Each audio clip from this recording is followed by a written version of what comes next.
Halo, saya Nuning Kurniasih. Saya pengampu mata kuliah Analisis Informasi Bisnis. Pada kesempatan ini saya akan menyampaikan tentang konsep dasar analisis informasi bisnis. Ini adalah poin-poin yang akan saya sampaikan pada video kali ini, yaitu tentang pengertian bisnis, pengertian informasi bisnis, pengertian analisis informasi bisnis, tujuan informasi bisnis, pentingnya analisis informasi bisnis, dan kompetensi sumber daya manusia untuk melakukan analisis informasi bisnis. Kita mulai dari pengertian bisnis. Secara sederhana, bisnis merupakan sebuah aktivitas, biasanya berupa penyediaan barang atau jasa untuk mendapatkan keuntungan. Keuntungan bagi lembaga profit akan berbeda dengan keuntungan bagi lembaga non-profit. Bagi lembaga profit, keuntungan dapat berupa laba. Namun, bagi lembaga non-profit, keuntungan tidak selalu identik dengan laba. Keuntungan bagi lembaga non-profit antara lain bisa berupa citra positif, meningkatnya penggunaan jasa, dan lain-lain. Sekarang kita masuk ke pengertian informasi bisnis. Informasi bisnis ini mencakup semua informasi tentang aktivitas dan proses bisnis, seperti rencana bisnis, informasi pelanggan, informasi pasar, ramalan atau prediksi bisnis, laporan pengembangan produk, dan lain-lain. Sekarang kita masuk ke pengertian analisis informasi bisnis. Analisis informasi bisnis merupakan sebuah proses untuk menguraikan informasi bisnis dari berbagai sumber dengan beragam format dan mempergunakan seperangkat alat analisa berupa informasi bisnis. Nah, apa tujuannya kita melakukan analisa informasi bisnis? Berikut adalah beberapa tujuan dilakukannya analisa informasi bisnis. Yang pertama, untuk meningkatkan data dan informasi bisnis perusahaan.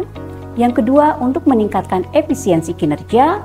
Yang ketiga, untuk meningkatkan nilai investasi. Yang keempat, untuk membantu dalam mengukur kinerja perusahaan. Dan yang kelima, memberikan bahan pertimbangan dalam pengambilan keputusan.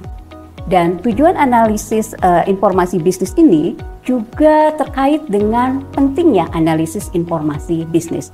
Kita lihat gambar dari John Wiley dan Son ini, bahwa di dalam penyusunan strategi perusahaan, di dalam menciptakan organisasi atau perusahaan yang efektif, itu tidak lepas dari sumber daya manusia, teknologi, dan juga informasi. Di mana di sini data dan informasi ini dapat membantu dalam perencanaan, penilaian, dan evaluasi kinerja, memberikan pertimbangan dalam memberikan insentif dan penghargaan, memberikan nilai bagi perusahaan, memberikan gambaran jaringan informal, laporan formal, proses bisnis, hingga memberi pertimbangan dalam pengambilan keputusan. Dan ini adalah beberapa kualifikasi sumber daya manusia sehingga mampu untuk menganalisa informasi bisnis. Yang pertama, tentu dia harus memiliki kemampuan dalam mengidentifikasi informasi bisnis. Kemudian, dia juga harus mampu menganalisa, artinya melakukan analisa informasi bisnis. Kemudian, dia harus memiliki pemahaman pada proses bisnis, kemampuan dalam mengolah data atau informasi, dan kemampuan dalam mempergunakan teknologi pengolahan data. Dan bagaimana? Mungkin Anda bertanya, kenapa program studi perpustakaan dan informasi ini menyelenggarakan mata kuliah analisis informasi bisnis? Sebagaimana kita ketahui bahwa saat ini bidang ilmu multidisiplin itu berkembang dengan sangat pesat, termasuk salah satunya bidang perpustakaan dan informasi ini merupakan hasil dari bidang multidisiplin. Jadi untuk bidang perpustakaan dan informasi, apabila ingin melakukan analisa bisnis, tentu saja disarankan bekerja sama dengan bidang bisnis atau ekonomi gitu ya.